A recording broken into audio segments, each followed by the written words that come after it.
अस्सलाम वालेकुम आप सबको। मेरा नाम देव सुरभि रघुवंशी और मैं इंडियन नेशनल कांग्रेस से जुड़ी हुई हूँ थोड़े सालों से। हमने रिसेंटली एक सिविक सोसाइटी मूवमेंट शुरू किया है जिसका नाम है वेक अप गोवा, उठात गोइंग करानो। मतलब अब जाग जाने का समय है और क्योंकि आपका एक बहुत ही पाक महीना शुरू हो रहा है जो रमज़ान का महीना, तो मैं आपसे थोड़ी चंद बातें शेयर करना चाहूँगी जो इस बार इलेक्शन के लिए जो चुनाव आने वाला है इसके लिए बहुत महत्वपूर्ण है। और क्यों महत्वपूर्ण है? 2024 का इलेक्शन जो हम सब के लिए एक नॉर्मल चुनाव नहीं है। आप सबको शायद ये आभास हो गया होगा अब तक कि ये एक मामूली चुनाव नहीं है। इस बार जिंदगी और मौत के बीच का अंतर है ये चुनाव, और उसके लिए हम सबको तैयारी करना बहुत ज़रूरी है। और हम उस तैयारी को कैसे कर सकते हैं वो मैं आपके साथ थोड़ी सलाह शेयर करूँगी। आपके घर में अगर इस साल 1 जनवरी से पहले कोई भी बच्चा अगर 18 वर्ष का हो चुका है तो उनको आप सबसे पहले रजिस्टर करवाइए। हमारी टीम्स हैं, आप मेरा नंबर भी ले सकते हैं इस टॉक के बाद। उनको रजिस्टर करवाइए। वोटिंग रजिस्ट्रेशन अभी भी खुली हुई है, तो जो भी नए वोटर हैं उनको आप प्लीज़ ऐड करवाइए। उनका एपिक कार्ड बन के आ जाएगा तो इस बार वो वोट कर सकते हैं।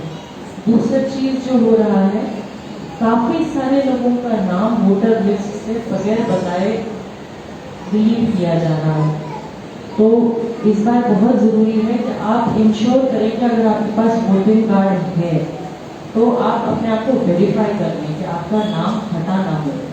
तो उसका भी एक प्रक्रिया है, हम वोटर वेरिफिकेशन भी कर रहे हैं ताकि इस बार आपको वोट करने का पूरा मौका मिले, कोई एक इंसान भी, एक महिला भी न छूटे। ठीक है। इसके बावजूद 80 साल की उम्र से जो बड़े हैं उनको एक बहुत अच्छी फैसिलिटी मिल रही है कि अगर आप घर से नहीं निकल पा रहे हैं तो आप घर पे बैठे बैठे वोट कर सकते हैं। उसके लिए भी एक स्पेशल मार्किंग होती है, वो हम करके दे रहे हैं लोगों को। वोटिंग डे से 2 दिन पहले इलेक्शन कमीशन के जो ऑफिसर्स हैं वो आपके घर पे आके आपका वोट लेके जाएंगे in the form of postal ballot. वही सेम प्रक्रिया जिन लोगों को डिसेबिलिटीज हैं, पर्सन विद डिसेबिलिटीज बोली जाती है, 40% से ज़्यादा अगर डिसेबिलिटी है और उसका सर्टिफिकेट है आपके पास, तो वो भी आपको ये चांस देता है कि आप घर से बैठकर वोट कर सकते हैं। तो इससे क्या होगा कि हमारे जो मतलब कि आप हिंदू कम्युनिटी से ले लीजिए, मुस्लिम कम्युनिटी से ले लीजिए, क्रिश्चियन कम्युनिटी से ले लीजिए, जिस भी रिलीजियस कम्युनिटी से लोग हैं, ये एक अवेयरनेस वोटर्स के लिए आना बहुत ज़रूरी है। आज मैं आपसे शेयर कर रही हूँ, आपसे गुजारिश यही करूँगी कि आप वापस जाके लोगों से भी शेयर करिए कि अभी भी प्रक्रिया चालू है। जिन लोगों ने वोटर की तरह रजिस्टर नहीं किया है वो अभी भी रजिस्टर कर सकते हैं। और अगर आपका नाम 1, 2, 3 या 4 बार भी डिलीट अगर हुआ है, आप अगर अपील कर उसको इंक्लूड करवा सकते हैं, क्योंकि आपका ये जन्मसिद्ध अधिकार है, क्योंकि आप इस देश के नागरिक हैं तो आपको वोट करने का हक मिलता है। ठीक है, ये तो हो गई प्रक्रिया जो हम कर रहे हैं। इसके अलावा मैं इलेक्शन के बारे में आपसे बात करना चाहूँगी कि हमारी जो ज़मीनी हालात जो है, एक साइड तो बहुत ही ज़्यादा विवाद पैदा करे जा रहे हैं, धर्म के नाम पर, जाति के नाम पर, हमारे जेंडर के नाम पे भी विवाद पैदा किए जा रहे हैं। आप सब जानते हैं कि हिजाब को लेकर बहुत ही बड़ा मुद्दा बनाने की बार कोशिश करी गई है। मैं एक हिंदू होने के नाते, मैं पैदाइशी हिंदू हूँ, पर मुझे हर रिलीजन के प्रति बहुत रिस्पेक्ट है। मैं इस्लाम की भी बहुत रिस्पेक्ट करती हूँ, क्रिश्चियनिटी की भी, सिखिज्म की, जो भी रिलीजन हो उसकी मैं रिस्पेक्ट करती हूँ। और हमारा जो संविधान है भारत का, वो इतना सुंदर संविधान है। मैंने अपनी बैचलर्स करी हुई है पब्लिक एडमिनिस्ट्रेशन में, तो उसके दौरान मैंने 4 कंट्रीज का कॉन्स्टिट्यूशन पढ़ा है। एक यूएसए का, फ्रांस का, स्विट्जरलैंड का और एक और चौथी कंट्री थी अलॉन्ग विद इंडिया। उन सबको जब पढ़ा और फिर इंडिया का कॉन्स्टिट्यूशन पढ़ा, तो ये देखने को मिला कि हमारा कॉन्स्टिट्यूशन, हमारा संविधान इतना बैलेंस्ड है और उसका जो एक मूल्य आइडिया है वो जस्टिस है। जस्टिस, इंसाफ।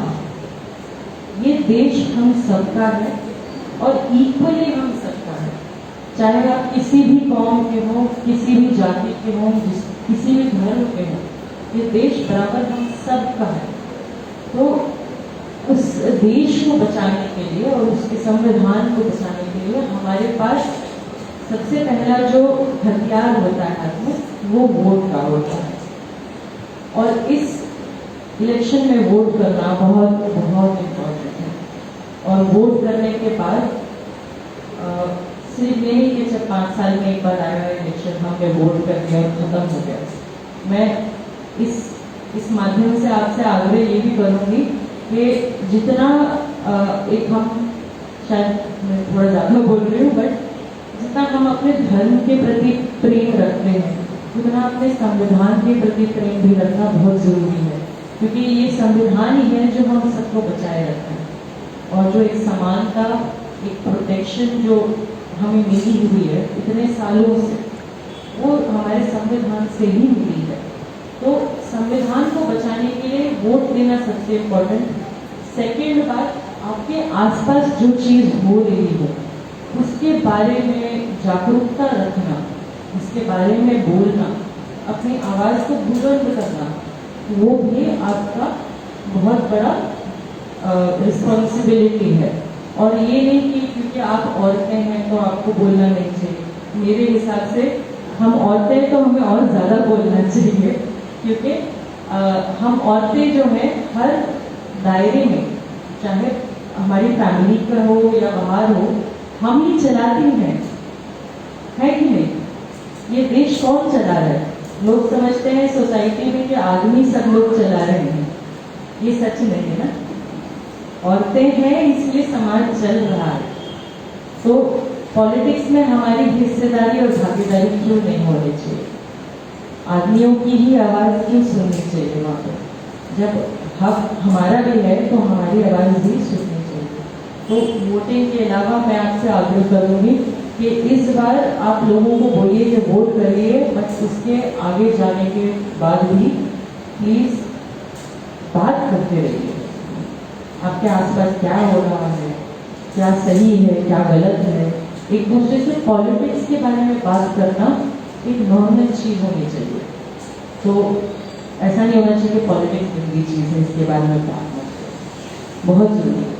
क्यों? क्योंकि आप जब सुबह उठते हैं ना, उठने से लेके रात सोने के वक्त तक आप हर एक चीज़ पर टैक्स दे रहे हैं। चाहे वो आपका टूथपेस्ट हो, टूथब्रश हो,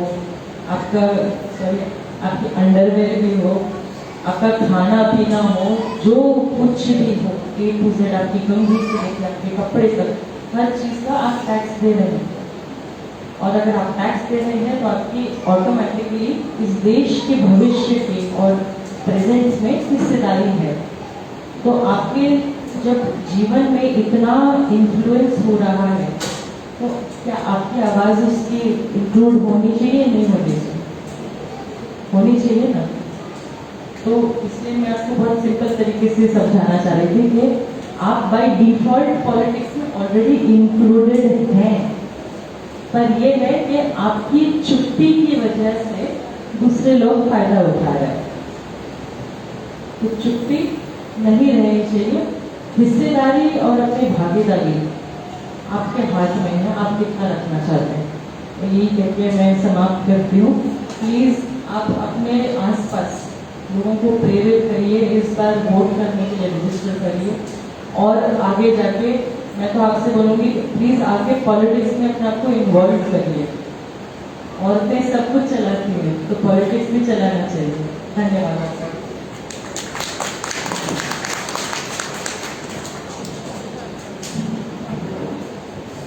थैंक यू मैडम देवज्योति, आपने जो है बहुत ही अहम मुद्दे को जो हाईलाइट किया और हमें अवेयर